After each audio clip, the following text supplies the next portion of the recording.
Yeah. At this time, we'll call the meeting of the Oroville City Planning Commission to order. Please call the roll. Commissioner Flicker? Here. Commissioner Britton? Commissioner Chapman? Here. Commissioner Jenkins? Here. Commissioner Sears? Here. Vice Chairperson Durling? When the red light's off, it's on. Did you say? Vice Chairperson No. Durling? Here. Chairperson Robison? Here. Okay, at this time, please rise and join me in the Pledge of Allegiance.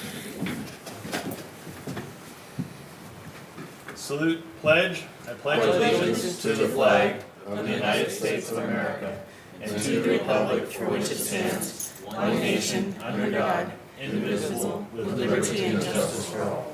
You may be seated.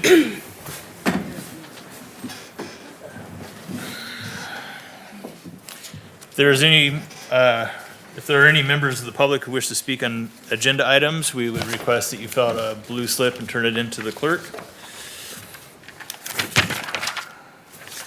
First item is public comments. This is an opportunity for the public to speak to the Planning Commission about items that relate to the Planning Commission but are not on the agenda. Is there anyone here wishing to do so?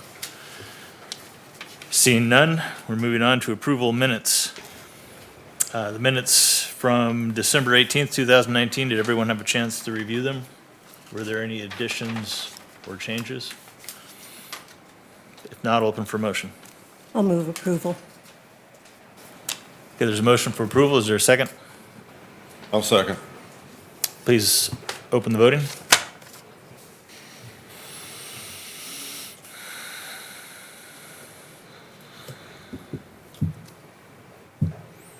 Does anyone wish to change their vote? Seeing none, voting is closed. Motion carries. Moving on to regular business. Development review for 72-unit affordable housing project at 205 Table Mountain Boulevard. Staff? Mr. Chairman, tonight the item before you are the Riverbend Family Apartments. It is a 72-unit affordable housing complex.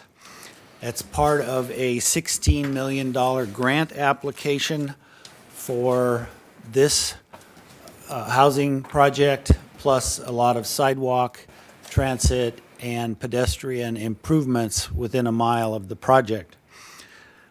I'm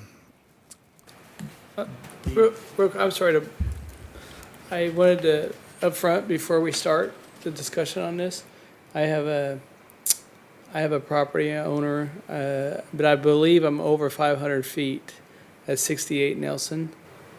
So I just want to make it Wait, what end of Nelson is that? same side of the street, but it's 5 parcels over. And I believe each parcel's over 100. West. It would be west, Yeah. directly west, down same side. It's a multifamily. That's on my wall if you want to go look at it really quick. Is the rule that you're over 500 feet that you're Yeah. okay? I believe it's 300 feet, but I believe I'm over 500. I just wanted to make sure. If there's a question, I'd just rather recuse myself.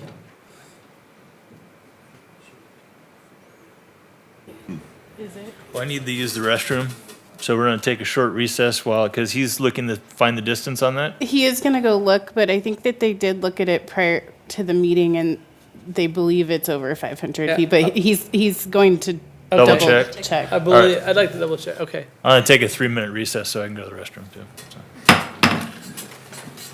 Always better to be safe than sorry. Yes.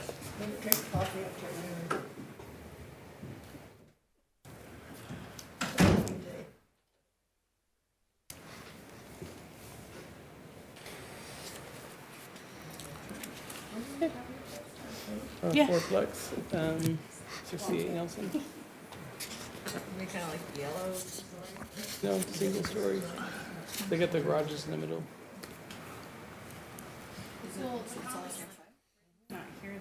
Directly across from Fogg Street, on the opposite side of Fogg, where Fogg and Nelson come together. It's 5 parcels down. Yeah, I think I'm fine. But What did you say, it was 68? 68 Nelson.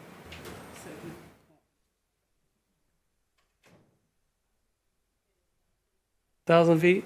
Yeah, we're fine. Okay. I knew it was quite a bit down.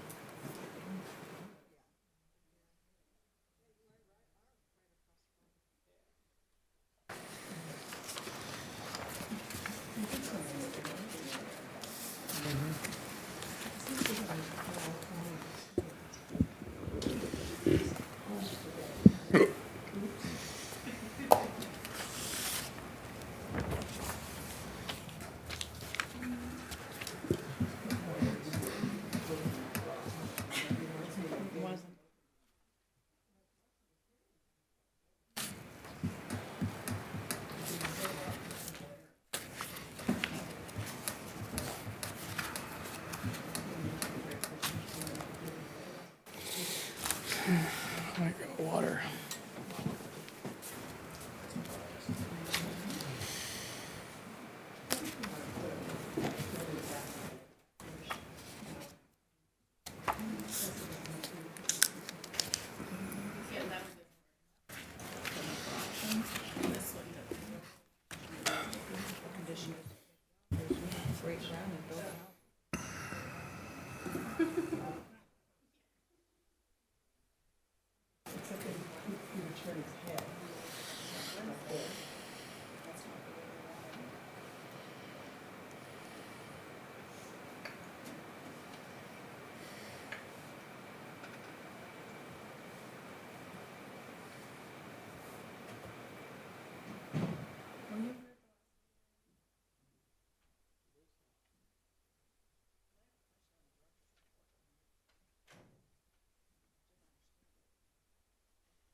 Still waiting for the answer?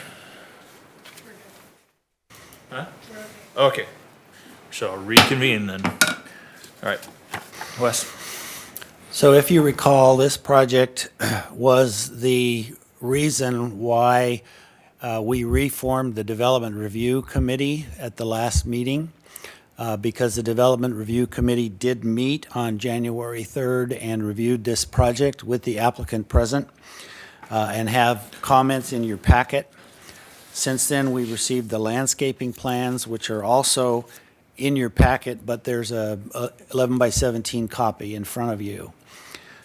Tonight, Cameron Johnson is here from the applicant and will give a short presentation about the project.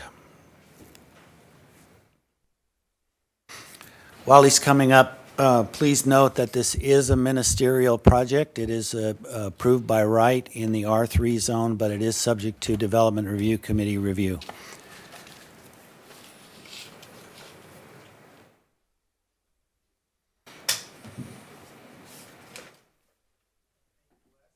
Good evening. Is it on here? All right, now it is.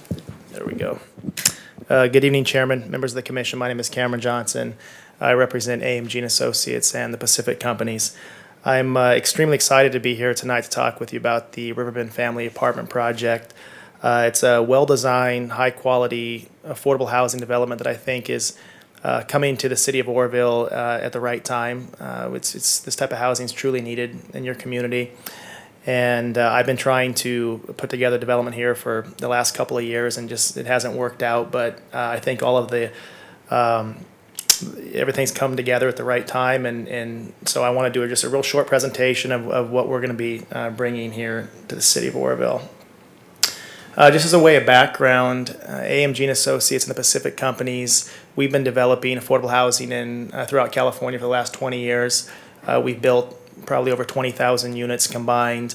And this chart here will show you that in 2018, we were the largest developer in the country of affordable housing. We started 2,500 units and completed 1,300 units that year. So the Riverbend Family Apartments, it's 72 units is going to be the phase one, and we have room for an additional 48 units, which I believe is shown here, is not a part on the plan. It's at 205 Table Mountain Boulevard. It's a 7-acre site.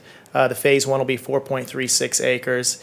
It is currently on about, I believe there's 11 different parcels. They're small parcels. So prior to building permit issuance, we'll have to do a parcel map lot merger. with the intent of creating 3 separate parcels for the Phase 1, the Phase 2, and then we also have this small corner parcel, which I'll talk about here shortly on why that's there. We're going to be applying for funding through the Affordable Housing and Sustainable Communities program.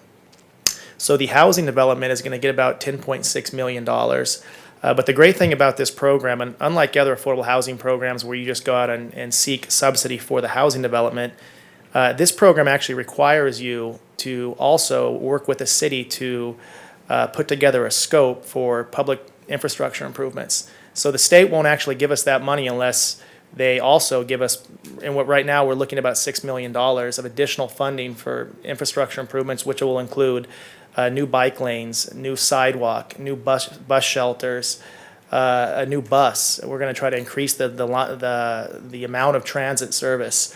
All of our residents, all the tenants in our project will get free transit passes. So it's a great program. And so the whole model behind the Affordable Housing Sustainable Communities program is to provide well-designed, high-quality, affordable housing in infill locations, and also reduce greenhouse gas emissions. And what we're trying to do is promote people from getting away from single passenger vehicular use to riding their bike, to walking, to taking transit. And so how we do that is making all those improvements, adding new streetlights throughout the city to make it safer, adding landscaping to make it more attractive. That's all part of the scope that we've been working closely with staff on for the last couple of months, along with Butte County Transit. And we think we've got an incredible package put together. And right now we feel very confident that we have an application that should win this funding. And hopefully we can move forward with this project next year. Right now he's got about $1 million in city fees. We think it's probably, our total fee package is probably gonna be close to 1.6 million, I believe. So here's the unit mix. It's gonna be 2 and 3 bedroom apartments, 36 units of each, 821 square foot for the 2 bedroom, and 1,022 square feet for the 3 bedroom unit. So we're kind of targeting young families, people who are getting a start in life. That's really what this project is targeting. And it'll be for tenants in the area that make up to 60% of the area median income. So the rents are going to range from 30, 40, 50, and 60%, and that's just based off a market study. So we'll have 136 parking stalls, 7 bicycle racks, and 2 bicycle lockers. And again, that's part of the program. We're required to provide adequate bicycle storage because, again, it's the focus is giving people, really promoting alternative modes of transportation. So we've got a pretty sizable amenity package on this project that I'm pretty excited about. I mean, we're going to be providing a basketball court. The biggest pool that we build is we're providing here. We have a tot lot, a dog park. The community building is, I think it's 2,700 square feet. It'll have an exercise facility, a laundry facility, business center, lounge area, kitchen, and we'll also be providing supportive services within the community building. So again, the goal with this project is provide low-cost housing, but also we're trying to enhance the quality of lives of our tenants by providing programs to help them with financial literacy, such as resume building, health and wellness classes, to help them take care of themselves better. So that's part of the program, and that's some of the services we'll be providing here. Each of the units will have dishwashers, garbage disposals, ranges with ovens. There will be washer and dryer hookups. We don't provide them, but that's a tenant option if they want to. We'll have actual laundry facilities within the community building. Each unit will have their own covered balcony and lockable storage. One of the other great things about this program and this particular development is that it's going to be a net zero energy development. So for all of the energy that we're going to be consuming and using on site, we'll be producing. So it's basically net zero. And we'll be doing that utilizing solar. Here's the overall site plan. As you can see, that's the phase 1 there in the middle, the 48 unit phase 2 at the north end of the site. And along with, I believe it's about an acre of excess land down in the corner. And the reason that we left that out of the development was there were discussions with transit that they may want to utilize that portion of the property for a charging station. For part of our scope is to buy the transit a new electric bus, and they need a charging station here somewhere in Oroville. Turned out they don't need it. We talked with the city about donating the property to the city for a park, but the city doesn't want to maintain that. So at this point, I'm just leaving it as a potential additional building, I think is what we probably would like to do down the road and make that part of phase 2. We might be able to get another 8 units or so there. This is just a perspective rendering that our architect put together. As you can see, there's 2- and 3-story buildings. We tried to keep the 3-story buildings away from any single-family residential, so they're located more in the center of the site. The exterior is going to be a mix of stone veneer, horizontal, vertical siding, some shake, multiple different colors. We try to break it up and give the project really good curb appeal. And then we also are showing wrought iron fencing along the perimeter of the site. And again, here's just another color elevation. We picked these colors. We just finished a project in Lakeport, and I mentioned that to Commissioner Sears and Darling that I was hoping you guys could go check out. I was so happy with the way that turned out. I asked the architects to use that same color palette, but I think you guys will be really pleased with the way this turns out. Here are the floor plans, just pretty standard, 2 and 3 bedroom floor plans with you can see the covered balcony there, washer and dryer hookups, large kitchen. It's another floor plan. So this is the Martin Street Apartments project that we just built in Lakeport. We literally just completed this, so it's pretty fresh. That's the community building. You can see it's all drought tolerant landscaping.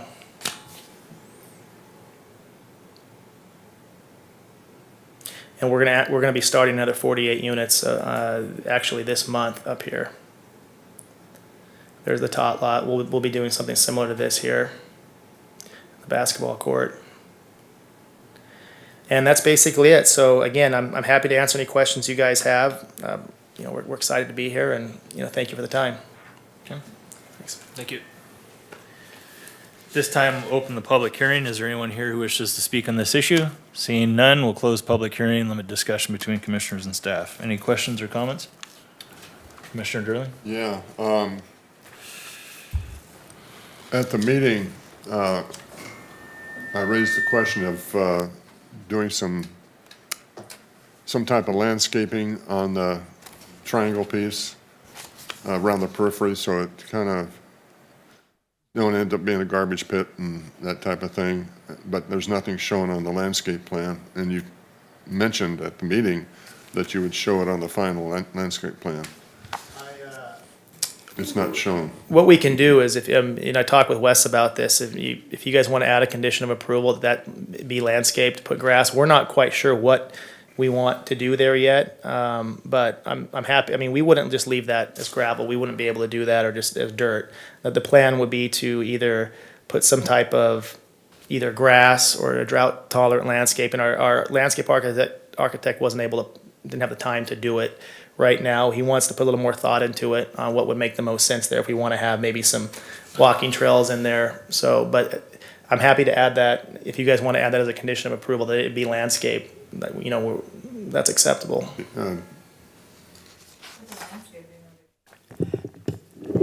With the landscaping, though, they'd have to put in sprinklers, and that's a lot of work for you guys just to not know what you're gonna do with that corner. Exactly, and that's why we want to look at possibly some type of drought tolerant, some type of landscape that doesn't require it to be watered daily, where you have that additional maintenance cost, and because it is a big expense, and this is an affordable housing development.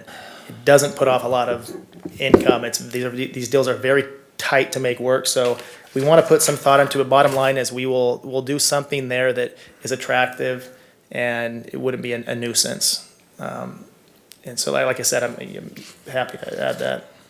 Couldn't you just do a similar thing to what we discussed about this? You were gonna do something with this. You don't wanna put trees in here because you're gonna eventually wanna get heavy equipment in there. Yeah, exactly. But just something similar to what you're planning to do here until you build this phase out. Yeah, there's some, because when we disturb a site, we have to actually go in and stabilize it. So we're gonna be required to do something. We usually don't just plant grass because it just dies. There's different types of things that we can plant that will stabilize the ground We only have to cut it a couple times a year. We don't have to water it. I mean, that's ultimately what we'd be looking to do here and there. I mean, the goal really is for us, we don't want this to stay vacant for long. I mean, it's probably a 5-year plan. We build phase one, hopefully. If all goes well with the funding, we would break ground on phase one next year with completion in 2022. And at that time, I would start searching for financing options for the second phase, which with hopefully construction starting in 2023. So you're talking about maybe 12 to 24 months of this land being that way. Any other questions or comments?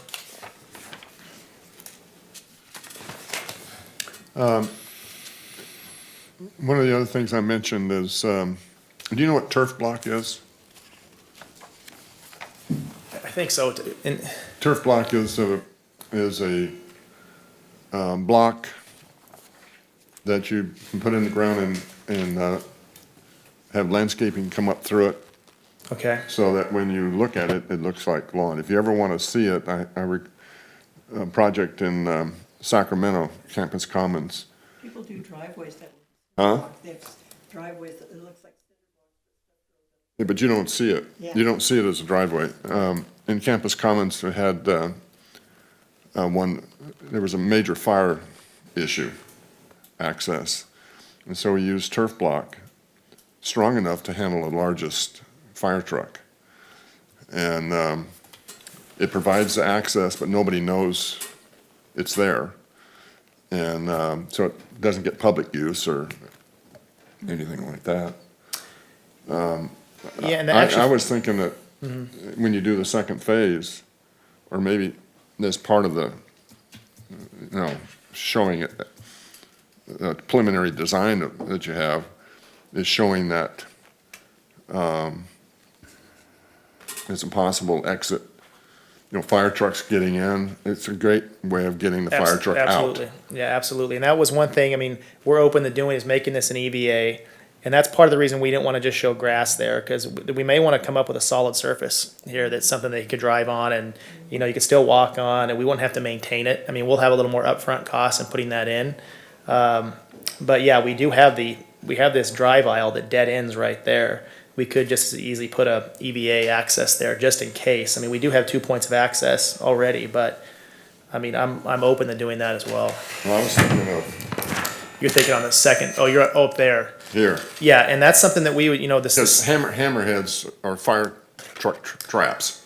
yeah, I know, we don't like to do them, unfortunately. A lot of our projects with the limited space, we But have to have the them. turf block situation here would be perfect. Yeah. That's what we had in Campus Commons in Sacramento years ago. And it- it works.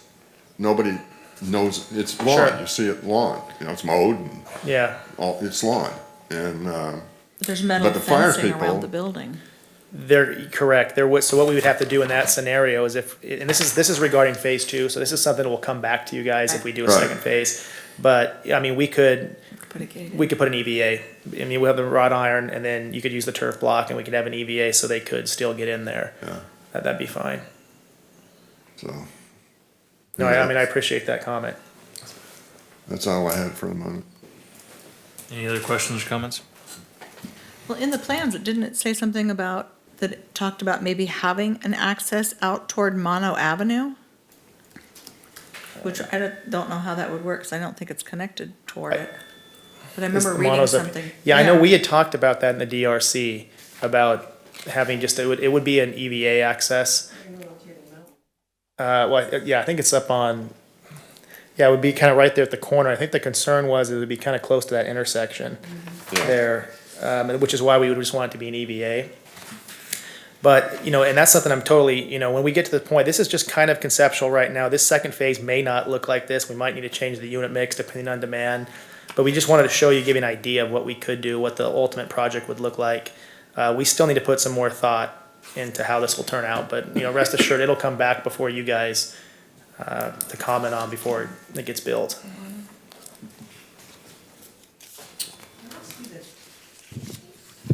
I don't see the dog park. Where is the dog park? The dog park is down in the southeast corner of the property, right by the basketball court.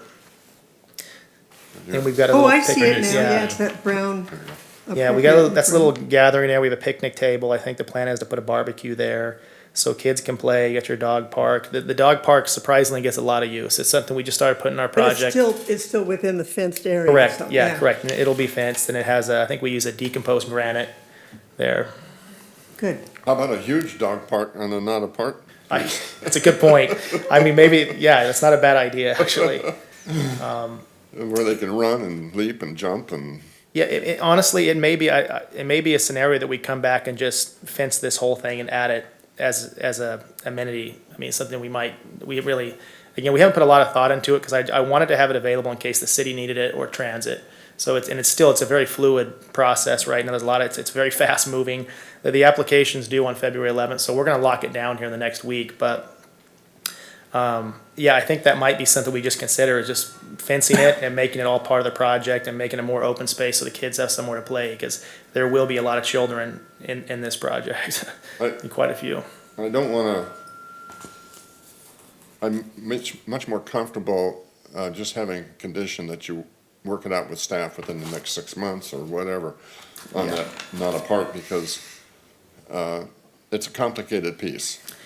It's not, I mean, I've been in the development business most of my life, and I would not want to have to deal with that piece. And so, you know, if we do have a condition on it, if the commission has a condition on it, I think I would like to have it like within 6 months or so, work it out with staff as to what is finally going to be there, dog park or just landscaped or what.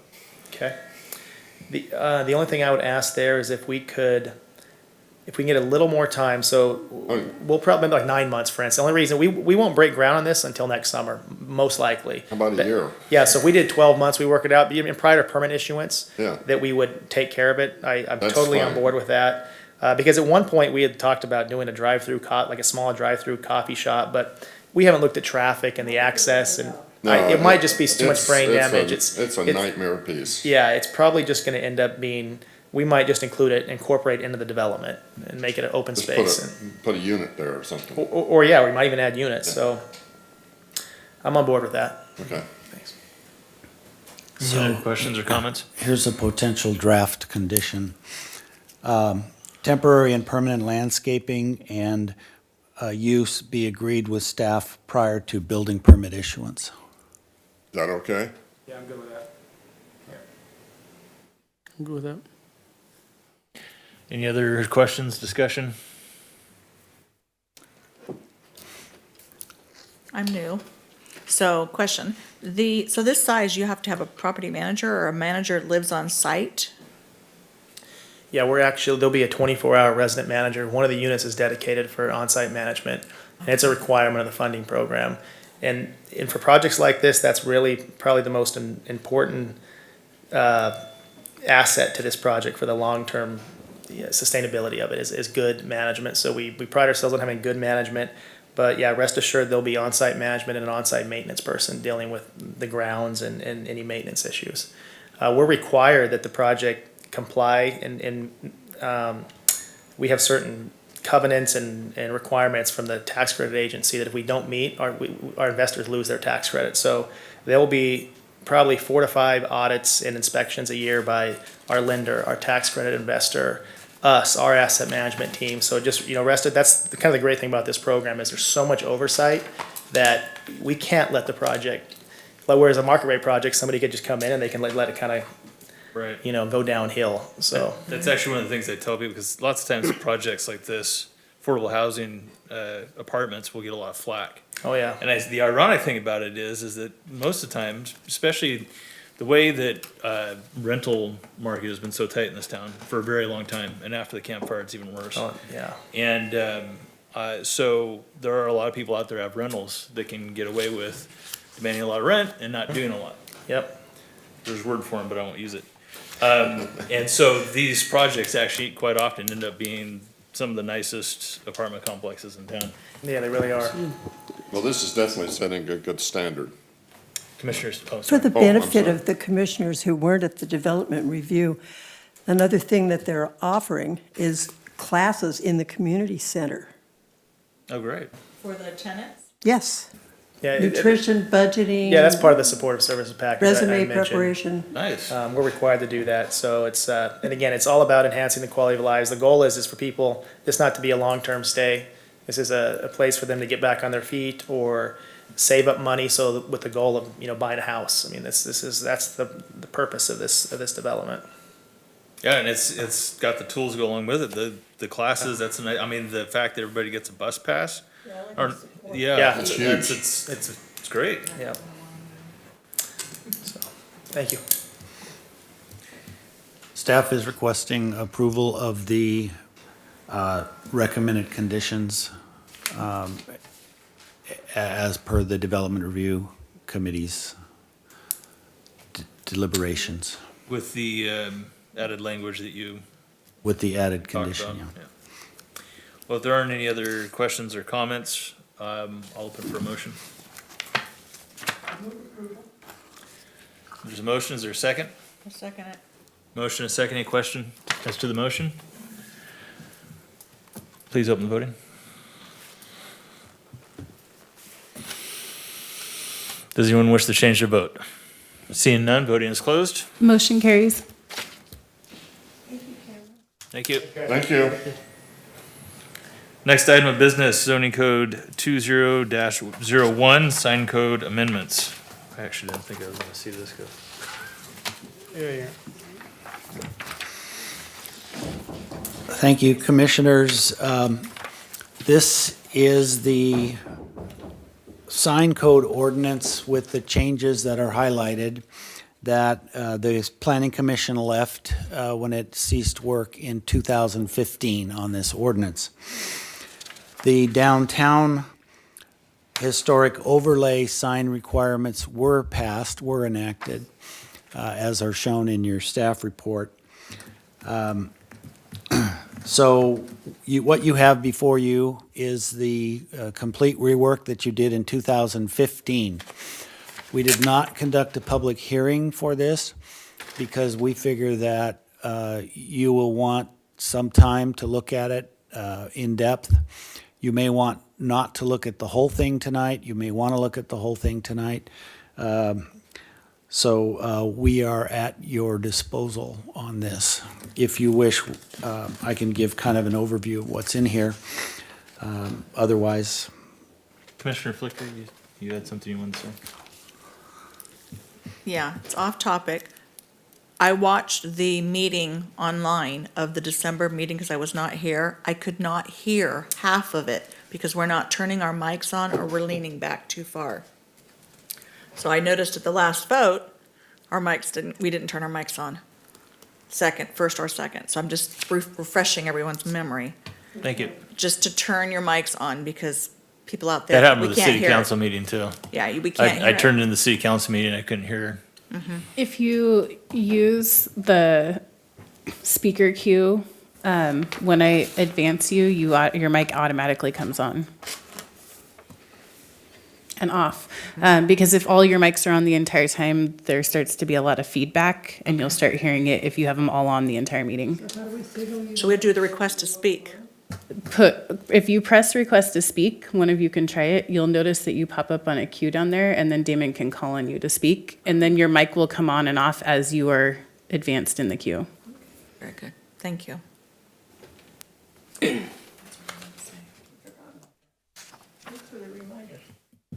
The next chair can institute that on a regular basis there. Wes, you wanted to, yeah, I can go over, kind of outline what's in here that's different from the original sign ordinance, if you'd like. I don't know how the rest of the commission feels. But Yeah. Yeah. I can tell you, before we start going into detail on it, I'd like to just review and highlight some of the, what we got here first. I mean, we can review it tonight, whatever you want to do through it. But yeah, I'd like to just sit down and I know we got it last Thursday, and I actually got through a couple pages, but I know personally that's where I'm at with it. I know the ad hoc committee, we only got through about maybe 3/4 of this And I'm assuming you probably went through the rest of it, and, or is this is where the ad hoc committee left off? This is where the committee left off. Okay, okay. And before this meeting, Commissioner Durling wondered whether you wanted to reform that committee as well, or form a new one. Yeah, but Well, I think, you're gonna end up with some new, well, at least one new planning commissioner as well. So you'll probably wanna put the committee back together and, finish it. yeah. Yeah. It's been a long time Yeah, that's coming. something we want to get right. Was it 2015 that was left off in that? No, it was like 17. That's what I thought, okay. I think it was left off in about 2017. Does it sound right about that? The Commissioner Durling? downtown historic overlay amendments were adopted August 18th, 2015. So Oh, yeah. that's where we're assuming that, Yeah. unless you worked on it. Oh, yeah, we worked on after it. that. There We might have worked been on a it couple for. meetings yeah, after that, yeah. Yeah, the ad hoc committee was working on this. It never became, the changes that we made in the committee have never come before the commission yet. So this is the first time the commission as a body seen what was amended. And like I said, we never made it all the way through. I think we made it, about 3/4 of the way. It was over half. I remember when we hit a halfway mark. But I can tell you the big meeting that instigated the big desire for this. well, I think if you look at the last variances this commission has approved, I would say the last 9 out of 10 were over, our sign ordinance. It was either signage on frontage, or improvements. So and historically, we've tried to avoid variances. That's what the whole need for. I don't think I voted for any of those variances. And the ordinance was definitely prohibitive, the way it's written. So it was due for an update. Well, since you're on that topic, we are having discussions we started this week, discussions with the sign consultant, sign maker for the Maverick project, which is the one that would be the northwest corner of, the truck stop at Oro Dam and Feather River. Over the phone, he suggested that they had a 100-foot tall sign that they wanted to put on site. So I pointed out the 60-foot maximum with planning commission approval, but then discovered that in 2012, the 85-foot McDonald's sign was allowed. That's the project I was talking about. So So you're picking at a scab he here. is aware of that, 85 feet. So he might come in requesting 85 feet. Yeah. So that's just a advance We've heads set up on this. We've set the precedence at 85 feet. I mean, since then we've had Panda Express and Starbucks, and then we've had the new Feather River. Is it crossing? That's at 85 feet. The Wendy's sign, I think, is the highest one there. Well, Wendy's is actually lower. Well, that initial variance was a mistake. It shouldn't have been granted. And I never bought into the fact that it was set as a precedent, but that I was a lone voice on that. Well, the new ordinance still says 60 feet, so. Yeah. We've either got to chop down. Now we're like 4 or 5 in. Now it's a And precedent. I would like, I wanted a specific distance in the freeway.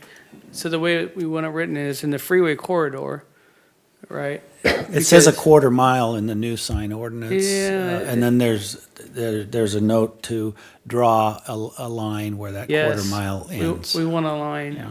We want to, What was it previous? It wasn't a quarter mile previously. yeah, the freeway corridor was a quarter mile. Was it? That was a 60-foot, the difference between a 60-foot, and I think the distance like on Oro Dam, the highway corridor, it was what, 45 feet? I think. or Yeah, it's 40 40 feet? feet with 60, maximum with planning commission approval within a quarter mile of the freeway. Okay. And then the standard Oro Dam, the corridor along Oro Dam, is it 45 feet or 25 feet height? I can't remember. I think it's 40 feet. I think it's 40 feet, Yeah. yeah. That sounds right. And also FYI, this Tuesday, the city council approved the Veterans Memorial Park flag pole to be higher than 25 feet, which is the maximum in this sign ordinance as well. So those are just a couple of exceptions. How high did they ask? I think they asked for 40. I think they asked for 40. That's Could be. pretty tall.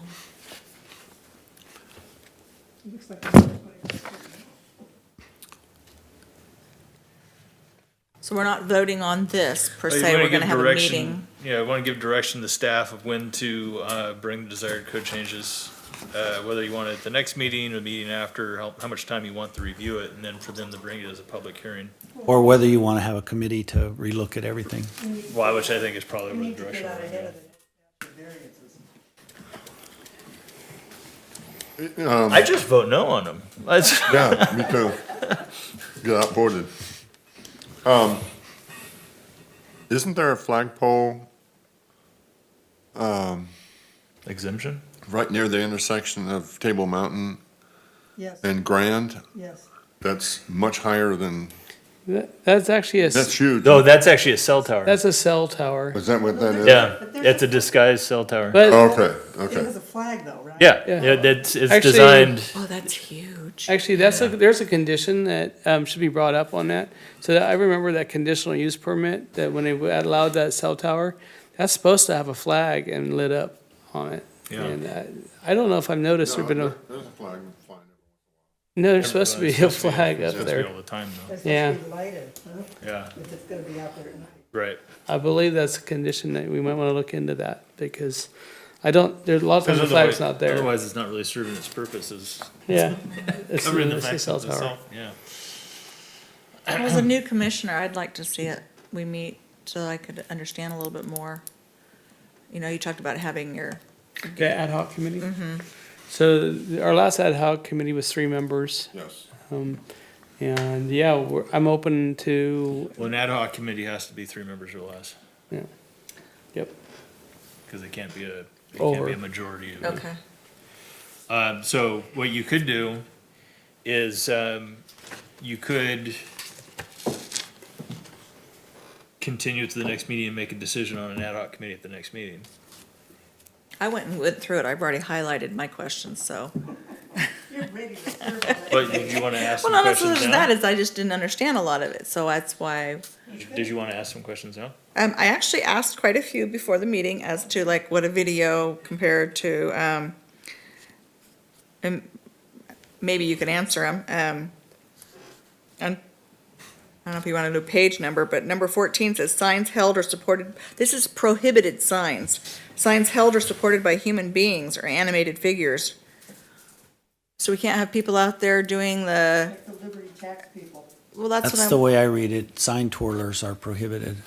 because we have quite a few of those in, or even mechanical ones that move up and down. I could see an argument for the people ones, because, you know, ostensibly you're creating jobs for young people, you know? Yeah, But I think the automated ones definitely should be banned. yeah. Those are ridiculous. That was just a thought. That was my other question, was what was the difference between a digital display and the video? Whereas and I think I pretty much got the definition earlier on that, I understand that a little bit now. Signs which contain illuminating by flashing, intermittent, or moving signs are prohibited. They're illuminated. Is that in the downtown business? Signs requiring, yeah.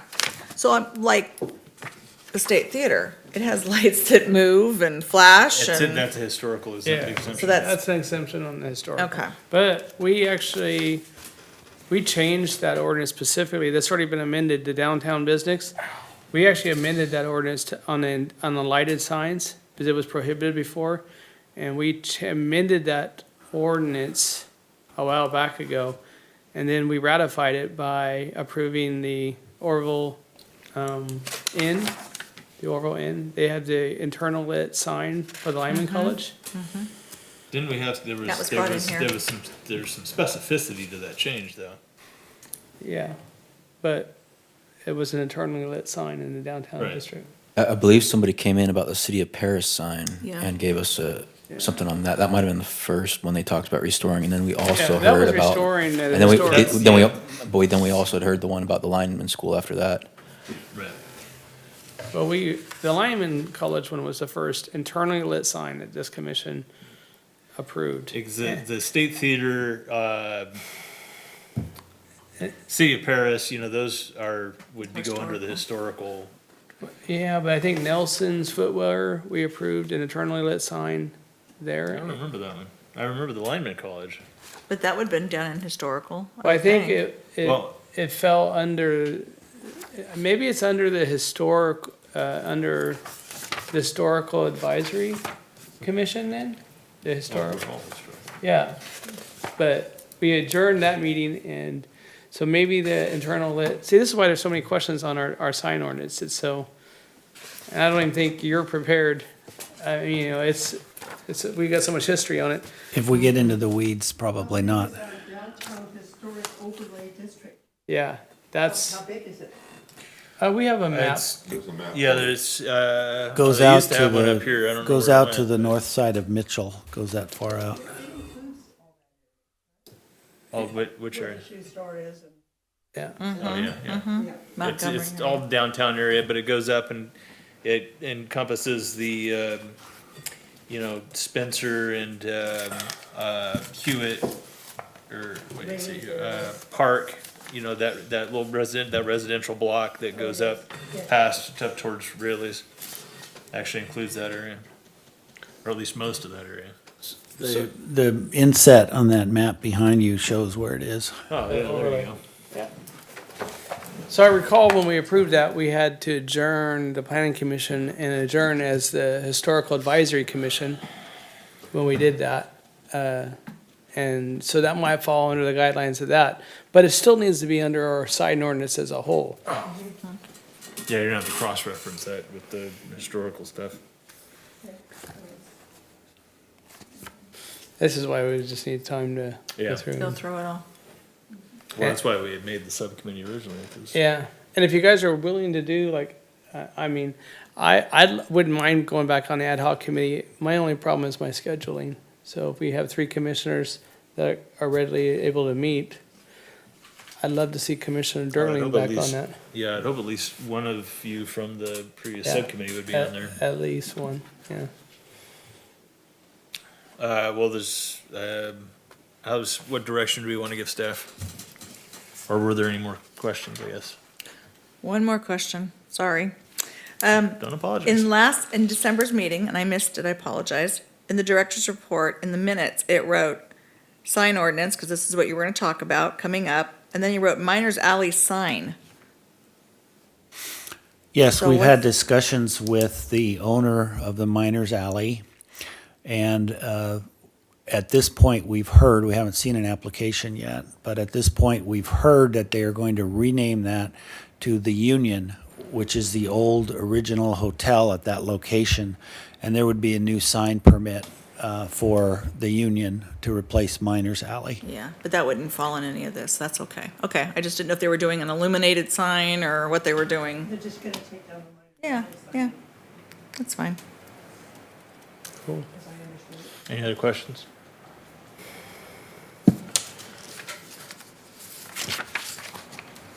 Is there a motion for direction? Commissioner Durling's being pretty quiet over there. Are you open to an ad hoc committee or?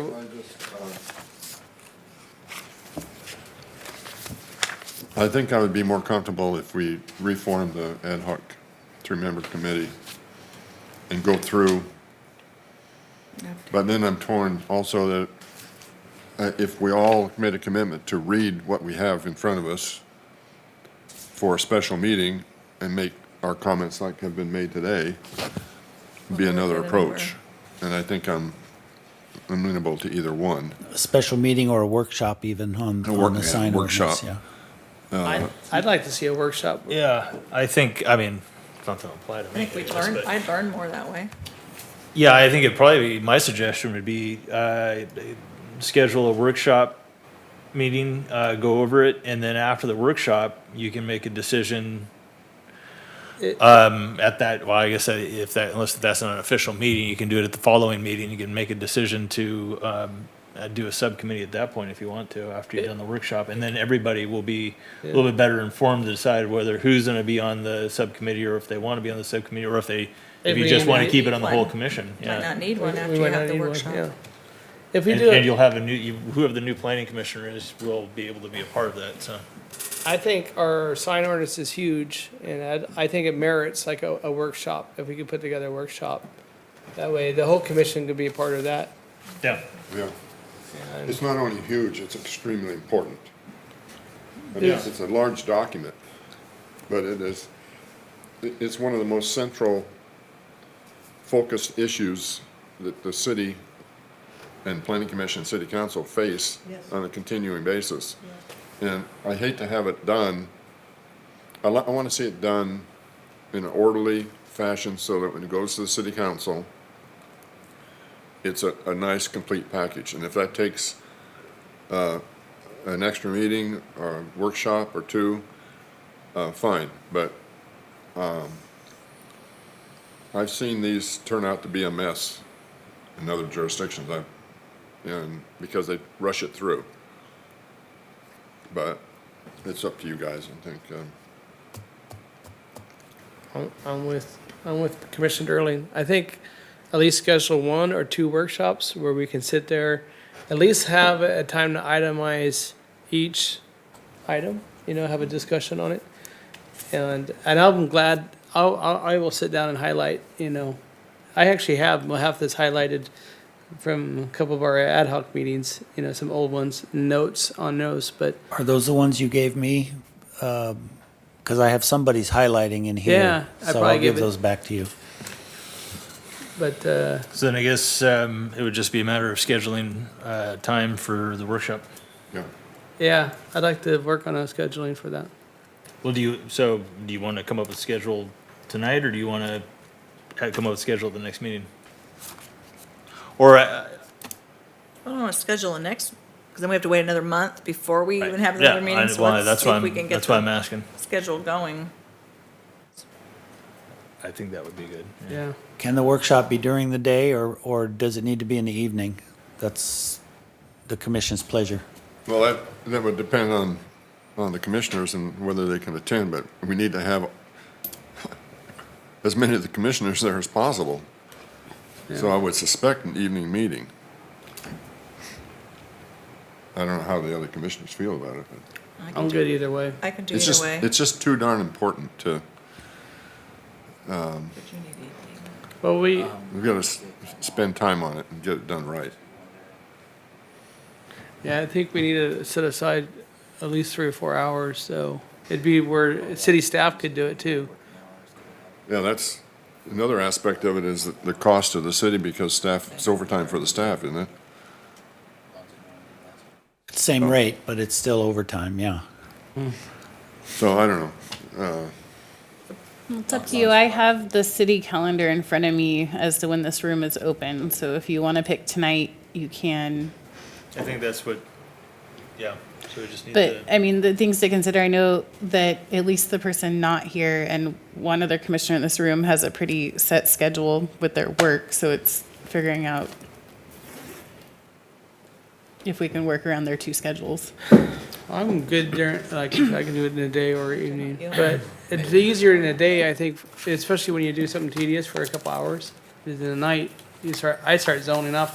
About 6 o'clock, I'm, Saturday Why morning's don't out you- of the question? Mike? I prefer I'm not not to giving do a input on Saturday. this, so. Why don't you? Oh, Commissioner Sears, sorry. Go I ahead. was just asking, are Saturday mornings out of the question? I think for city staff, it's probably inconvenient. Yeah. The other option is to do a doodle poll and see what comes up. A doodle poll, have you ever heard of that? It's an online poll that everybody gets an email asking you to tell what Oh, what times and dates you're available. And then we pick the one that the most people are available. There's other programs that do that. Yeah, several choices. Or, Do you guys? or if you want to come up with a date in February, March, that this room is open and staff is available, I'm good with that. Okay, we'll Are do you gonna do that. it now?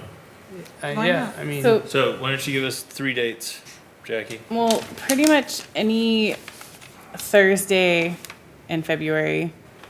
And I know that that date specifically works for your commissioner that's not here. Let me see what else.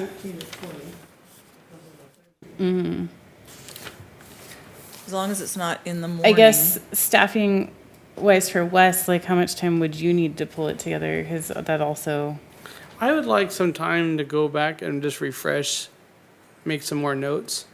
So I'd like to see either toward the end of February or first part of March. I mean, a couple of weeks. so the 20th could potentially be your first workshop. But yeah, that would work for me. What was that day? February Because it's 20th. after 12. Could we have it in the fireside room instead of here? Absolutely. I would like that much better for a workshop. This is not conducive to a workshop. What do you look at? The 20th should work for me. If it's during the day, I could go till 4, and then after, I wouldn't be available between like 4 and 5:30, So, No, during the depending day, on what you guys if we want to can. do. I'm not available in the daytime. Oh. Well, let's pick so a when you different day. when you say a workshop, are we talking like 8 to 5? Are we talking like 1 to 4? Are we just talking 2 or 3 hours? Or are we talking the whole day? Probably about 3 hours. Probably Okay. 2 to 3 hours. Okay. We might, I'm gonna throw this out, and you guys can shoot me if you want, but we have something in front of us now.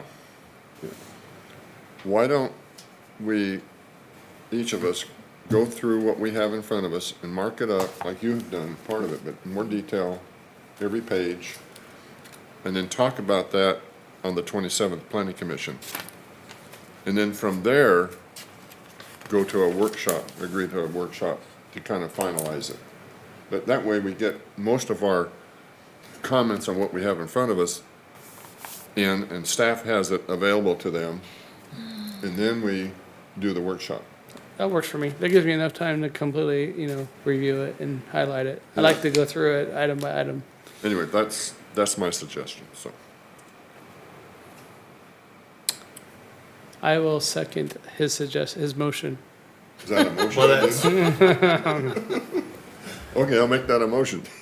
You say that emotion again, then you want to have the, We'll just review what we have uh-huh. and then make Next month. and then we'll see where we're at next month, I basically. don't know Just that at- they need And to then make at the a planning motion if they're commission just meeting- asking you to bring it back. Yeah. February commission meeting. So then we're like into schedule March. the And actually- workshop. Seems Actually- so far away. I think actually that's exactly what the recommendation is. So if you look at the sign code recommendation, it says discuss the proposed amendments to the city's regulations and direct staff to bring the desired code changes on the February 27th meeting. Yeah, so I don't think that, if you guys are just wanting us to bring it back to the next meeting, I don't think that needs to be a formal motion unless you want it to be. But I think that if just consensus is to bring it back, then that's the, Chair. I don't know Is if that I'm- consensus, or is that a? I don't know motion? if I'm the only one that feels Well, like we need a it's- chance to kick things around a bit, though. Because they're only looking for direction. I'd like to. Yeah, have a no, meeting before technically, I that, mean, Before the tech- 27th. technically, it could be just, we've got a consensus, that could be a direction to bring it back, because it's not a public hearing.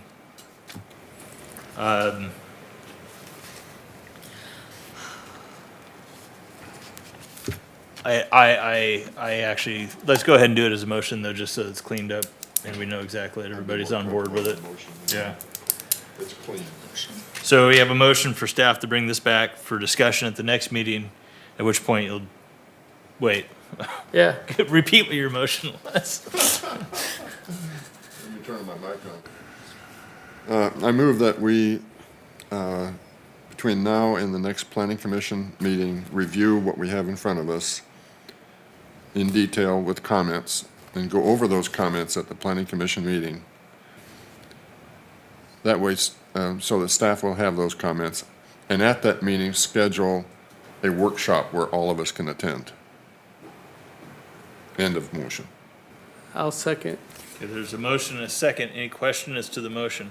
So at that February 27th meeting, we're going to go line by line and go over it then? No, you're gonna go over your questions. Just the questions? Yeah. Okay. And the benefit to that is that, you know, assuming that's not something that can be answered right there, the staff will have those questions for the work, so that they can get the answers and the details for the workshop. Okay. So we have a motion and a second. Any other questions to the motion? Please open the voting. Does anyone wish to change their vote? Seeing none, voting is closed. Motion carries. I would also like to acknowledge Connor Musler, who drafted this staff report for us, so, our student intern. Thank you. Okay, moving on to the next item under regular business, start time for regular planning commission meetings. Considered, planning commission will consider changing the start time.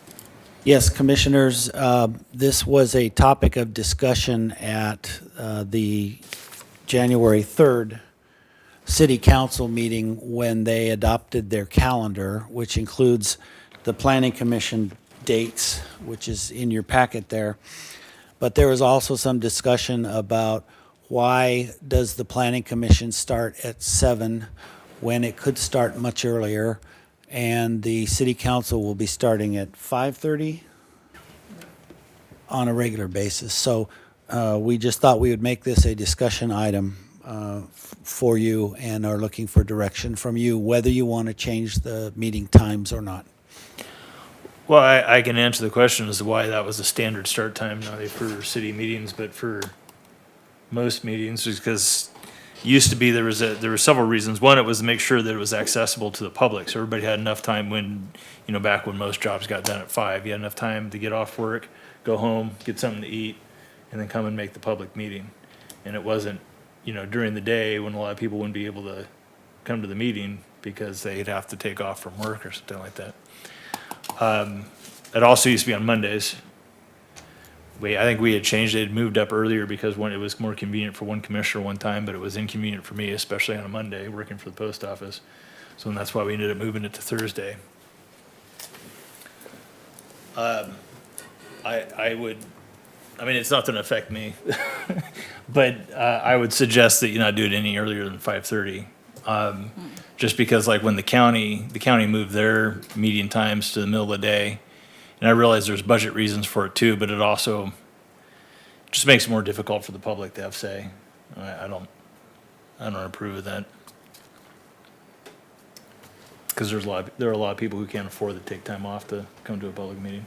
When it was brought up before, my understanding was one of the reasons is because a lot of staff gets off at 4:30 and then they sit and wait for the meeting to start at 7. And the city has to pay them, sitting there waiting for this meeting to start.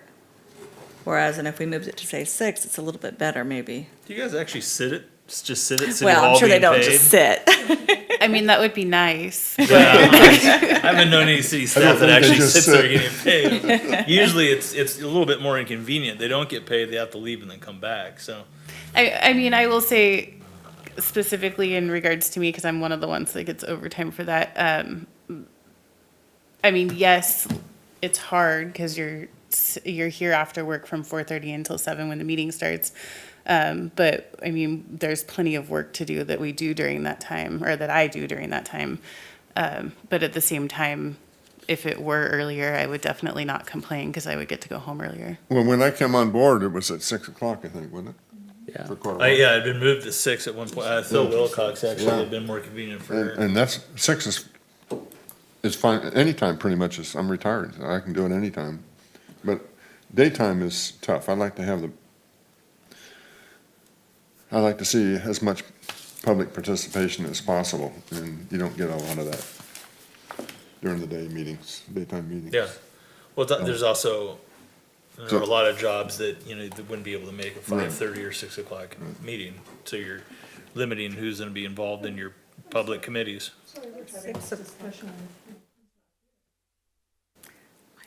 So, anyway, 6 o'clock is fine with me. 6 is fine with 7 me. o'clock is fine. I would be open at 6.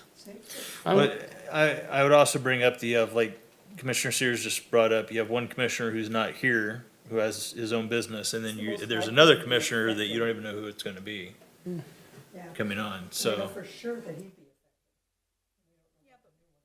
But when we apply for it, we know that it's an evening meeting and it's at this time, and so it was kind of like, if I basically don't apply if you can't make the time. Well, and that's my point too, is that when you change the time, you should be conscious of the fact that you're going to be limiting True. who can do it. Which some people are okay with that, I'm not, but. Only the negative thing about 7 o'clock is we've had meetings, we were here like at midnight or 11, and we had some Yeah. late meetings too. No, so- there are pros and cons, I mean, it's, No matter what you look at, there's pros and cons. Yeah, I mean, I think 6 o'clock is reasonable for staff, and 6 o'clock, okay? It's completely up to you guys. Is this something we should be voting on? I mean, yeah, I would say we'd want to vote on it. yeah. I'll make a motion. 6 o'clock. I'll second that. Okay, you gonna keep the days the same? Thursdays are good Thursday. for me. Fourth Thursday of the month. What about you? You?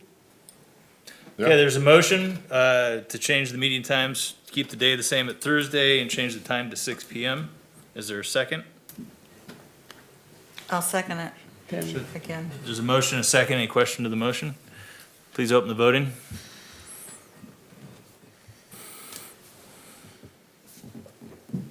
Does anyone wish to change their vote? Seeing none, voting is closed. Motion carries. Please inform Commissioner Britton. Now, this starts at the next planning commission meeting in February, right? I would presume. Yeah. Discussion item, South Oroville Community Meeting, January 14th, 2020.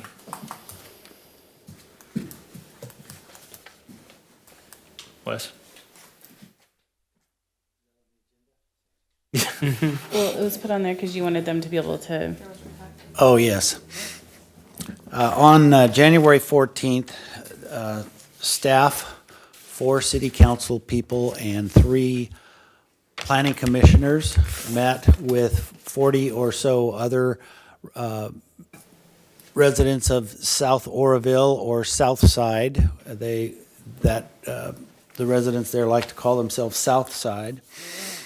Met for a workshop to discuss about 3 different topics. One is the potential rezoning that this commission discussed, I think it was in September or October, and gave some good input and some good comments.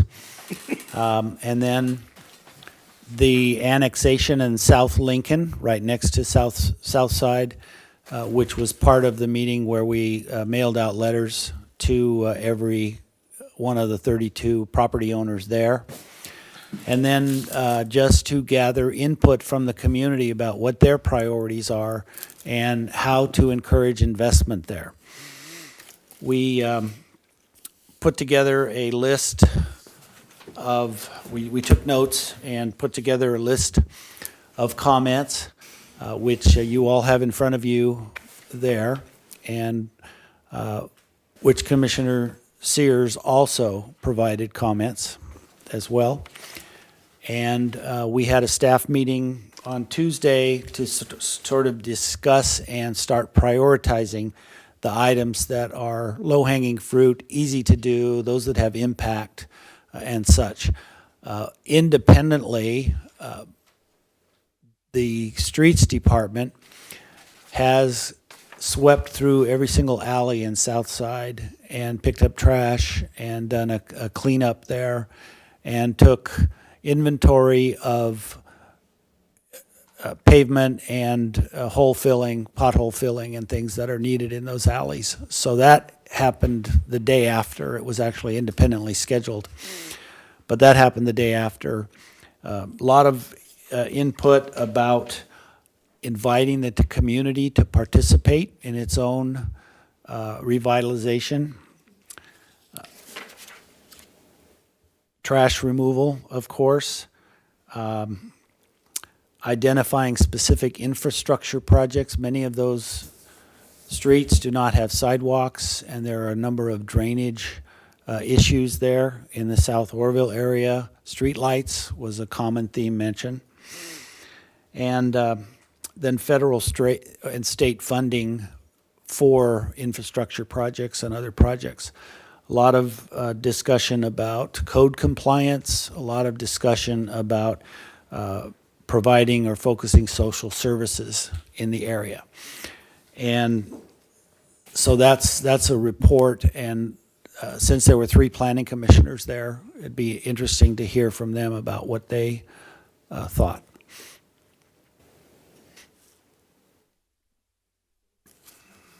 Make me first here. One of the hottest items was the discussion on the alleys. And there were a lot of suggestions what to do, but inherent in the alleys are problems that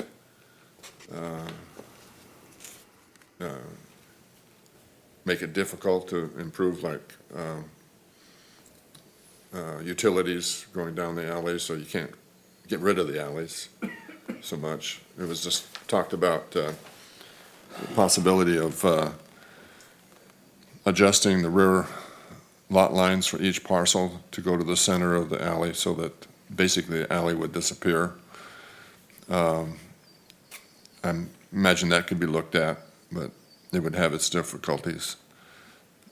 I dealt with that in West Sacramento years ago, and it can be a headache, but it does solve some intrinsic, I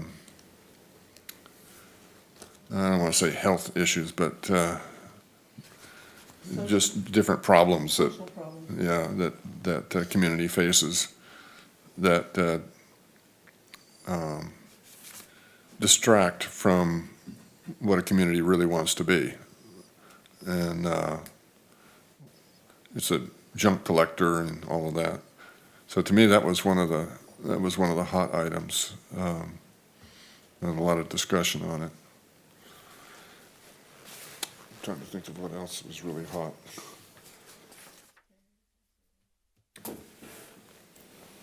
Something on the alleys that I thought was interesting, because that was one of my questions is, why don't we divvy them up, make them a little bit bigger? And one of the gentlemen in the audience did bring up, and it was confirmed, the city does not own those alleys.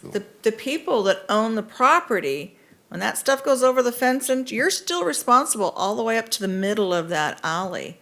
So even though it's going over the fence into the alley, it's still on your land, your responsibility to clean that. Not your land, but your responsibility to clean that. That was mentioned, but I question it because if you look at the maps, those alleyways are open all the way through. In other words, at the ends, they're not blocked off. They're like easements. Those, I think they're open easements, like used to be roads years and years ago were all created by easement. And back in the late 60s, early 70s, cities and counties started creating roads by fee title, ownership. This was done by easement. I don't know for a fact that the ownership cannot, if the ownership went to the center line, then the lot lines would go to the center line. So it's got to be an easement. Yeah. Okay? So. Not so much as ownership, but as responsibility to clean. No, that's different, yeah. Yeah. But I don't know where that's written down at. No, but they seem I to. looked, and I don't know where you find that. Well, I look at it kind of like you have a residence, right, in the city of Oroville. Typically, your property line, property markers are about 10 feet in from the curb on the road, typically, not always. But I think it's still your responsibility to maintain even, you know what I'm saying? So you have a 60-foot, most of our city streets are about 30 feet wide. But there's the actual, it's a 60 feet egress. So most properties you don't own all the way to the street even. I know. Most subdivisions today, anyway, a property line is usually a foot behind the sidewalk, edge of sidewalk, But, not well into the property. yeah, I know a lot of these Uh, older properties, Yeah.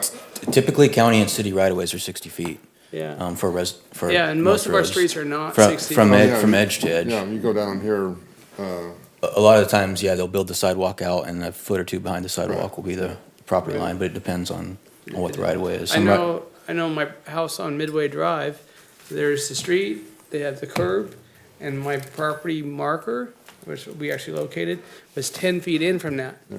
So technically, I don't own, that's a city right-of-way, 10 feet where my lawn well, is. you own it, it's an easement. that the No, city- he only owns to his property corner. Oh. If the city had an easement through the property, he would own to the center of the easement. But if it's a right-of-way, the city has it in fee, the city owns to the property That's right. corners. No, I own to the property corner. Yeah, And that- he and that doesn't blows- own the that blows street. whole- And their whole argument that we have to maintain everything out to the center of the street. But it also depends, though.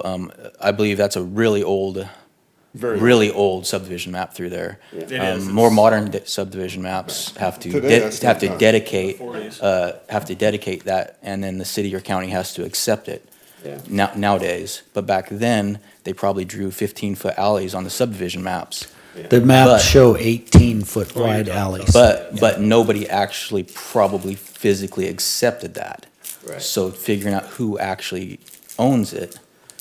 And I believe the county had CSAs through there to maintain those, and now the city's taking it over, and I don't know what. We confirmed today that the county is still collecting money in a CSA and has built up a fund that they haven't spent.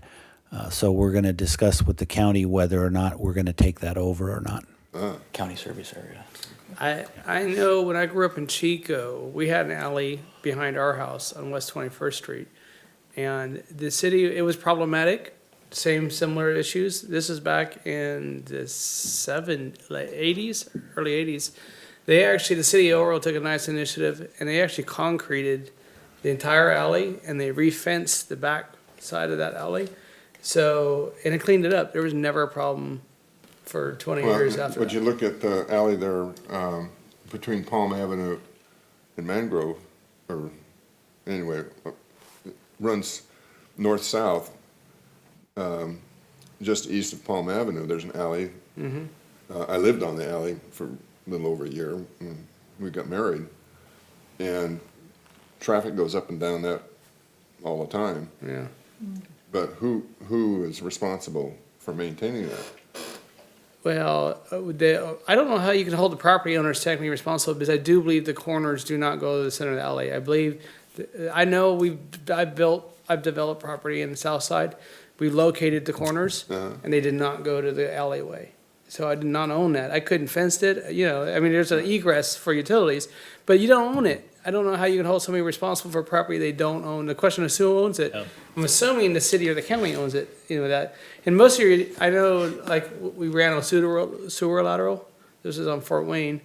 We had the sewer main ran through the middle of the alley. So a lot of those alleys had the sewer, the drainage. That's utilities. Yeah, make it a and the problem. power line ran through it, and the drop down came from the alley side. So We used And to then- collect trash back there too. I believe, Not anymore. They said Well, I that know at they the don't meeting. anymore, but- They're not doing it anymore. Structure did that. The other thing is, I know in Chico and different places, the garage is off the alley. Yeah. So the person goes down the alley and correct. parks in the garage, and if you take the alley away, they're stuck. No, I don't think we it's- can remove the alleyway. I think my personal opinion is I believe they don't own it. I believe the city now owns those alleyway accesses, That's correct, yeah. Yeah, and I think it's gonna come down to just cleaning up, enforcement, look for grant funding.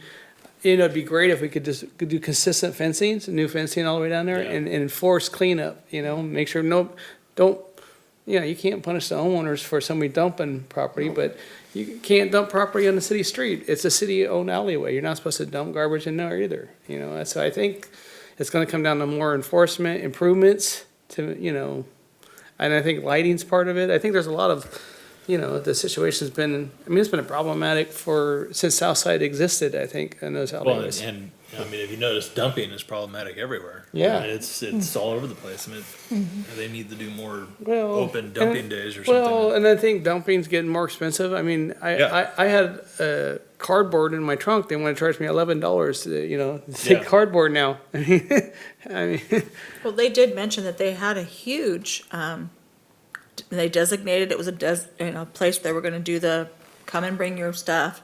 Cleanup And they day. took out like 40,000 tons or something like that. 40 ton. And then the next week, there was a huge pile back Back there. already. Yeah, Yeah. another 12 tons.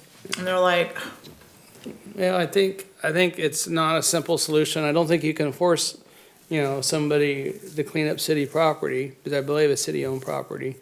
So it'd be Well- great to get some kind of grant funding. If you can do consistent fencing all the way through there and establish that this is city property, you get caught, dumping. I mean, if I throw a couch out in front of my house, I'm gonna have code enforcement knocking on my door, like, why is your couch on our street? Can't do that. Same thing goes for alleyways. I mean, it's a city. But they would still be Yeah, open, but so I come somebody else could drive through and drop yeah, something I in come there. over and drop my couch in And- front of and- your house, yeah, and and it's your problem now. Well, but that's where How do I'm you enforce calling. that? You may hear an extrapolation of that. So, I'll throw two stories together. One time we had a piece of property out south of town, out Cynthia Lane. And, there was all this, like, somebody had stolen mail and they had it wasn't just stolen mail, but it was trash and everything. And we collected stuff up with the names because it looked like it'd been thrown in the trash. It might have been stolen, who knows? And took it to the county code enforcement. They wouldn't do anything. They're like, we can't do anything about that. City of Oroville, maybe it was last year, OPD, it was either OPD or sheriff, actually went to the house of one of our mail carriers and like ready to arrest him. And like, well, we found this stolen mail, this mail had been thrown out on this property and everything like that. Your fingerprints were all over it. Why is that? And he's, well, what was the address? And he goes, oh yeah, because I'm the mailman. I deliver the mail. Oh, gee. That's funny. Yeah, Talk about two extremes there. yeah. But Well, I didn't mean to start a whole major discussion. No, but it For is now, a but- problem. I think it's a good That to me discussion. was one of the It major. is sort things. of ad hoc, and there needs to be something more organized about the whole thing. I have a little bit of a similar situation, but not as bad. I share a property line with Oroville Hospital. And so, since I have fenced off my property, that easement is now outside the fence. And so I haven't been as good about unlocking the gate and going out there and picking up paper. But the hospital has been picking up and cleaning up. And then in the spring, weeds come up, and so I go out there once and just get them all out of there. So it's like we're both doing it. The hospital's doing it and I'm doing it. Because we don't know who that easement belongs to, and we just kind of both keep it clean. But it is ad hoc. It isn't embedded in any procedure or written down anywhere. Yeah, well, I think it's been vague, and I think we just need to establish that who owns it, if it's the city of Oroville. Well, it should show up in a title report. Can you pull a title report on property you're not? Not really, I no. know, Pay for No. one. I talked Yeah. to the title company. They'll, And they they'll won't, charge you. I've sold enough out there though where it's pretty clear, and I think even Wes agrees that the alleyways are probably city owned at this I point. think it is. And, I think you're right. I think what we need City-owned to do, well, but the county's collecting money on it. They have been, yes. So Well, then, I mean, this comes with city. there are several of us involved with this at the staff level, and it's one of our highlighted list items to clarify and to clean that up so that it's very clear, so there's no question well, anymore. I think that part of it tax? would give code enforcement clear teeth, but I don't think anybody's really clear on it. And if, so if you're dumping on city property, you're gonna get either, I think it comes down to enforcement and clarification between the owners, everybody to be clear. Maybe, we should look for grant funding for improving it. I think if we can improve them, re-gravel, establish it as a, this is a utility easement, maintain it and. It's not a and dump. Enforcement on it. I think that's our best solution. You could always look at, surrendering it, I suppose, to the, and reestablishing property lines. But then the question comes to, with the current utilities, they're gonna have to be able to maintain and service it. So Yeah. I don't know if that's a feasible. There's sewer lines running back there, aren't there? Most of the sewer mains drain to the alleyways, and Yeah. power is utilities. I mean, Yep. that's why they're there, is utilities. And you're right, Commissioner Darling's right about some of the access for garages and stuff through the alleyways. Absolutely. So I think getting rid of them is not a viable option. I think maintenance and enforcement are the Well, I think that, some research needs to be done at each of the alleys. I don't know for a fact that garages are off all the alleys. I don't know that, right. so I don't want to make the assumption that it is. Some are, some But I aren't. think one of the things that need to be done is a good look at all of the alleys to see what the situation is and whether anything that we're talking about would be viable. And, if we can find alleys that don't have any garages and don't have an easement running for sewer down the middle of it, you might consider that alley to be abandoned or something. Right. But right now, we don't have the information. I agree. There needs to be a survey of exactly There's what's. some type of survey. Like 9 alleys, you just have to that was look the at big each one. thing. The other one was, how much money the county or the city now, puts into the community for different services versus how much is generated by the community. Well, they That was gave us brought those up. numbers at the meeting. Huh? They gave us those numbers at the meeting. Yeah, it was They- 3 times. We Three cost, times. it costs us $1.2 million to maintain it, Yeah. and that we bring in 275,000? The study that was done in 375. 2015 during the annexation process gave those numbers. I don't know what they are now, was- but we're going to update those numbers, yeah. The whole. Yeah, never mind. So the discussion turned around with allocation of that money. Okay, the city is spending 1.5 million, whatever it is. Okay. Where does that money go? Could it be allocated better to solve some of the issues that the community faces versus what's being done now? That's another study or evaluation of thing that needs to be done. To me, those are the two big things that affect the viability of the community being a community that people want to live in. I think he mentioned at the meeting, that was just basic services, that wasn't doing anything. Police That and- was police just- and But fire then they and- also did mention that they had just hired or increased the code enforcement staff and Yeah. the police department hiring more people, so they're gonna get more people in there for enforcement. So all of those things. Yeah, that, to me, those two,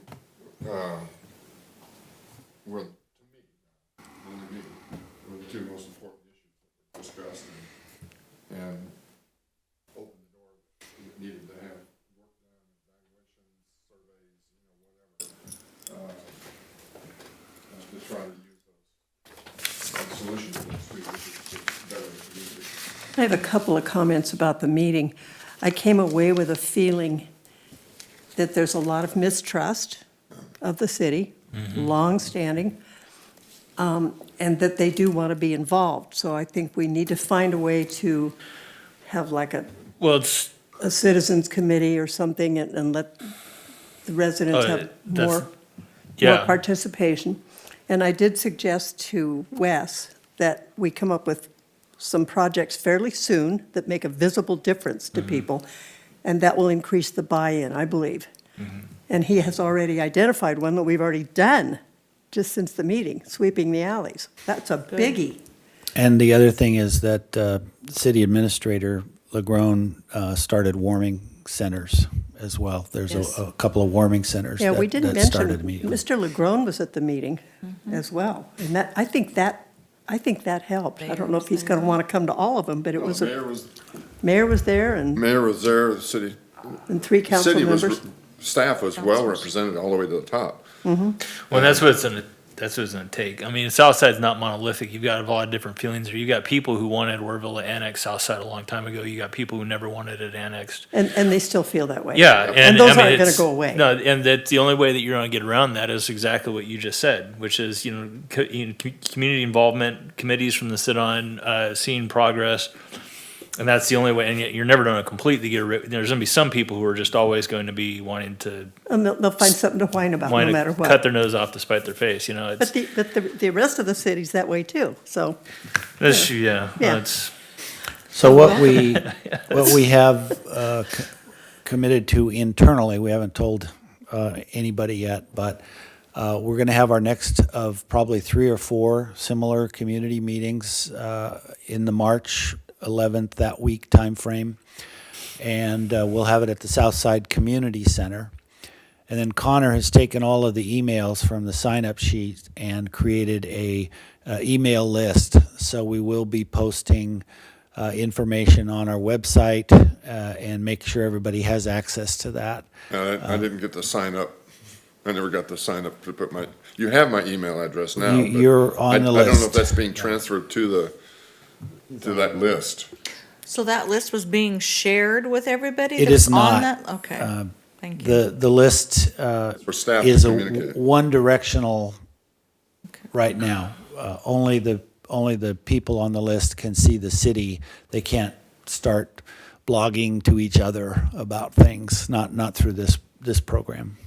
It's so you can send us stuff. Yeah, Yeah, that's fine. and that they can comment back. Anyway, that's all I had. you know, I did want to make a comment about, actually, the clerk, Jackie, it's regarding the item start time. I guess that was just the last item. Well, it feels like it was 2 items ago. I do want it noted in the minutes that the reason I abstained on that vote was because it's not going to affect me. It wasn't for any other reason, Unfortunately. so. Well, it depends on your point of view. Ouch, Carl! No, for me, I'm telling you, I never, you have taught me so much about how to properly run a planning commission There's our chairman. meeting. And I've learned so much from you. It's just absolutely incredible, and I'm so thankful. If I never do it again in my lifetime, but at least the experience under your tutelage has been fantastic. And you're gonna be missed, and I'm happy for you, because you wouldn't be moving there unless it was something good for you. And that's what I'm happy for. I knew what you meant. I was just- So, it's a you. two-edged sword, just. Yeah, it's bittersweet.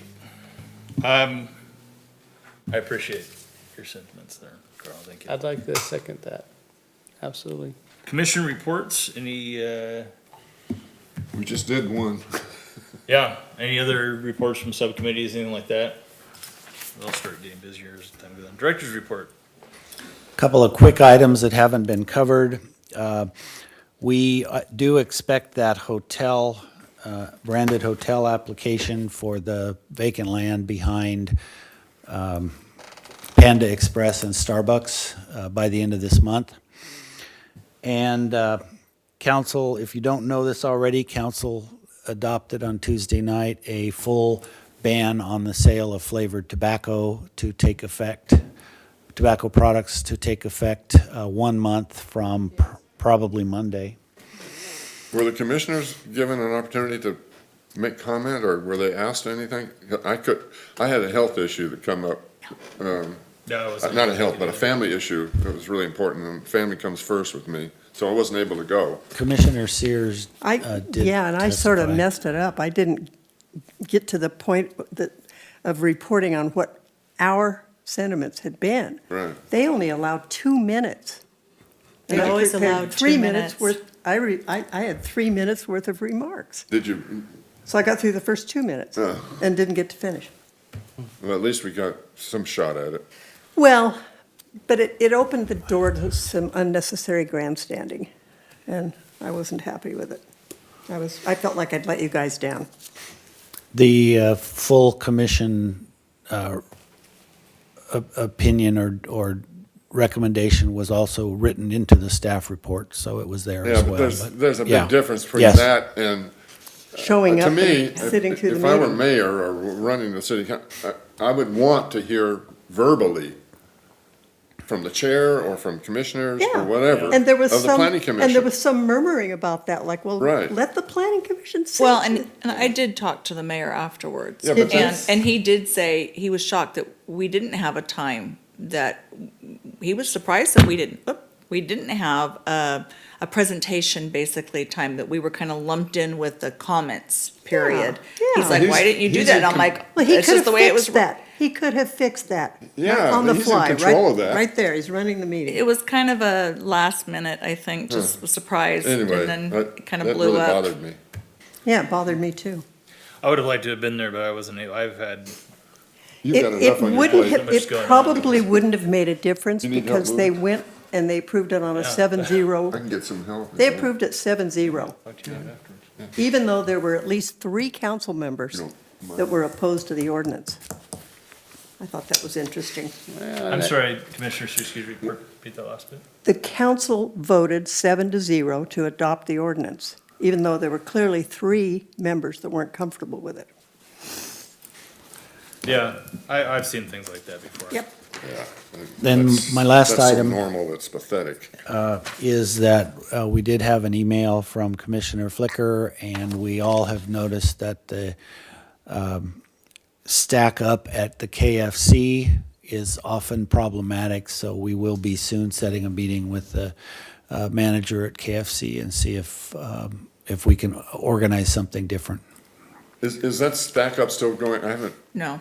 going on, or was it just because of opening house and all the rest of it? Yeah, when I sent that email, that was probably a month and a half ago. So is it was quieting down It now? has definitely quieted down Yeah. quite a bit. It is, at least we can get out of our parking lot now. Before, we couldn't even get out of the parking Right, lot. They were backing out, But backing it up is onto an Oro issue Dam. where they're lining up. It's still problematic. The We can get stacking out, distance. but what's gonna happen is that pad that's beside them, there's no, we can't, when we park, we can't get out that direct. It's still a problem, no Yeah. matter what, but at least it's not 15 cars Yeah. and then all the way down Oro Dam Boulevard. Yeah. That has went It away. was the opening house problem, but there's It was still bad. an intrinsic problem Yeah. there. I- It's a Anytime design the issue. fire lane is blocked and you Yeah. can't get out, and you just sit there and Yeah, we hope wanna they have don't it. pull forward so you can get out. And you also mentioned truck parking too, that blocks the whole parking lot, so we'll set that meeting up and see. And turning left, or turning right, when you come out of that, they need to turn They, right. they must be dissatisfied with the way it's arranged as well. They have to I'm be. sure they are. I have a question. That is, I'm assuming we're done on that topic. Sorry, I didn't mean to cut anybody off. My brain started going another direction. In regards to the city council elections being by district, when they move to elections by district, are they going to change the appointment process for the planning commission so that each city council member has their own planning commissioner that they appoint? No. So that I is- talked to Scott Hubert about that, Really? and he said that we would be at large. Still, really? That has not been any discussion as of now. I'm not saying that there won't be at some point a discussion about that, but right now in the discussions with districting, they're focusing on, literally, we're just starting the On the big demographer part, conversations. So, I mean, if that does start to come down the line, one of us will definitely keep you guys in the loop. Yeah, because that could really mess Is things that up. happening Well, I- in other communities? Well, I mean, It's that's happening what the back. county does. That's what a lot of cities do when they have Well, and districts and Chico stuff. has just lost a council member because of that, so.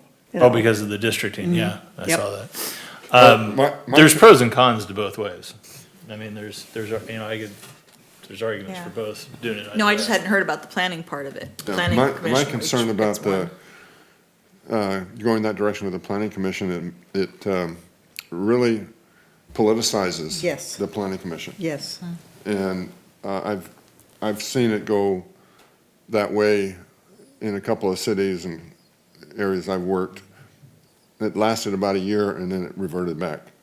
Because it got so politicized Yeah. that nothing would get done. I think for happened that way for with smaller city council. smaller towns, it's probably good to be still at large. I mean, the positive to having it done by district is you're making sure that each area is being yeah, Southside would represented. be represented better. Right, exactly. Whereas, I mean, like right now, I mean, Randy and I live across the street from each other. Yeah. You know, there was, and I actually advocated, and I know this is probably unpopular, but I advocated for district voting for city council for, it's one of the things I've been. And Tammy and I since could before be was in on the planning same commission. area. Well, there was at one time, I think, when I first was appointed to the planning commission, there was 5 members of the city council all lived within like an eighth of a mile of each other. Right. Yeah.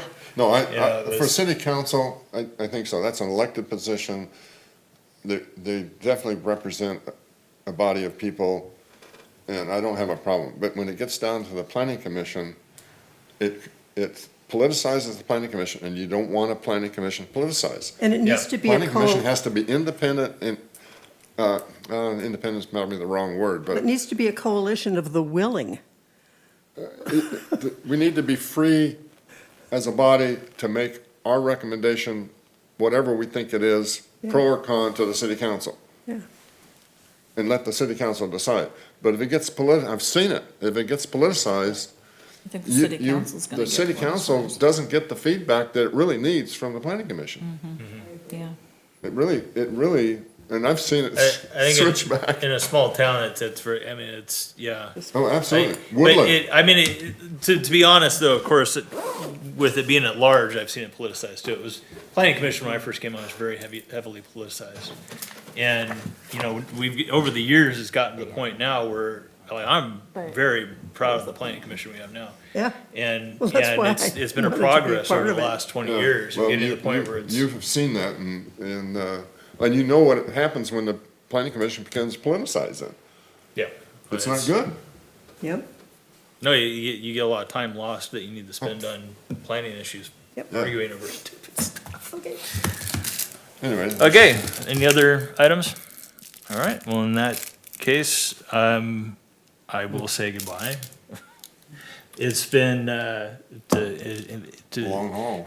in danger of sounding overly dramatic and stereotypical, it's been an honor and a privilege. How many years? 20 20. years. 20 years. Isn't Yeah, that that was- incredible? I was 24 when I was appointed, and I'm 44 when I left, so. So And, Damon, are you actually resigning? Because I've not received a letter Yeah, from you I yet. know, I started typing it, and I just didn't get to send it out before I had to leave Sacramento and rush up here. You've literally grown up here. No, Yeah. no 2-week notice. This is So, it. in honor of celebrating with just the commission Uh-huh. tonight, we wanted to bring some cupcakes You have to to eat all of those. send him off on his way. Thank you. And so please, You guys are if sweet. you're willing, partake in some cupcakes as a thank you. I know it's not much, but we wanted to thank him at the planning commission level for all of his work These are gorgeous. that he's Is there done over the last 20 years. You. Is there 20 of them here? One for every year? And then I also wanted to invite you all to join him on February 4th. The open meeting starts at 5:30. The city will be honoring him with a proclamation, and it would be nice to have the planning commission present for that, since you guys are all the ones that have been working with him over the years. Really in the agenda? February 4th? Yes. Yeah, 5:30. The open meeting is right at 5:30. They move quickly through the first part of the meeting usually, and so I would recommend not being late if you're able to make it, though. It would be nice when the presentation's done to have you guys up there with him. Fantastic. Take a photo? appreciate it. We get a photo, Vinny? Yeah, Yeah. I'd like that. You know, you're gonna be suit and tie? I won't be here. My real estate forgive you. is gonna send me down to Anaheim. CAR. Do we wear a suit and I'll be tie here. or what? Oh, You're God, I probably- hope not.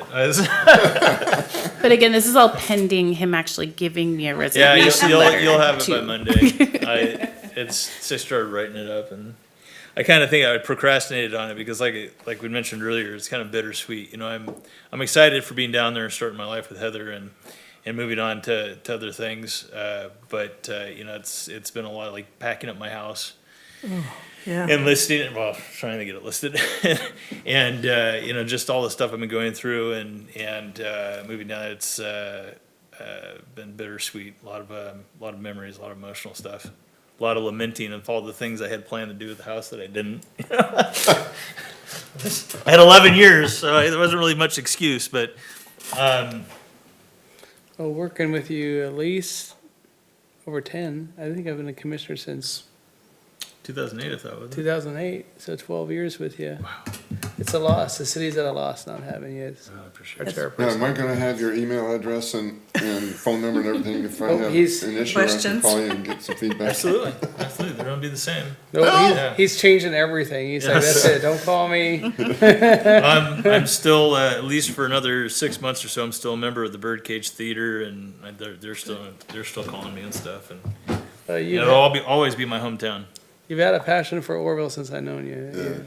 Yeah, I think you always will. I know it'll be in your heart, regardless whether you're here or not, so. But and like I mentioned, the planning commission that I was appointed to is very different than the planning commission now, and I've Yes. seen it. I've served with very good commissioners, I've served with very bad commissioners, I've served with mediocre commissioners, and I have to say that I'm very pleased and very proud of the planning commission, what it's become, and the people who've ended up on it. It's a very solid group of people who, even when we disagree or don't see eye to eye, I always have faith that you guys have thought things through, have done the research, and are working in good faith in what you believe is the best for the city. And, there are always people who, when they don't get what they want, it's always easy to throw aspersions at staff or city council or planning commission and say, somebody's bought or somebody's biased or anything like that. And, sometimes it's true, but that's the exception, not the rule. Yes. And when and it's come up a couple times, one time recently with the planning commission, and I don't react well to it. Even if I don't agree with the thing that they're upset, the decision that was made and what they're upset about, I don't like people saying anything other than what this commission deserves, which is that, it's a well thought out decision and done with integrity. So You're here. I appreciate all your work, and it's been an honor. Thank you. Gonna be missed. You guys will be missed too. I'll be there. I guess at that point, we'll adjourn to February 27th, 2020, We will. 7 PM. Yeah, you guys will have to make a decision on, 7 or 6? 6 PM. oh, 6 PM, that's right. I was reading off the thing. I had a Ron Burgundy moment there.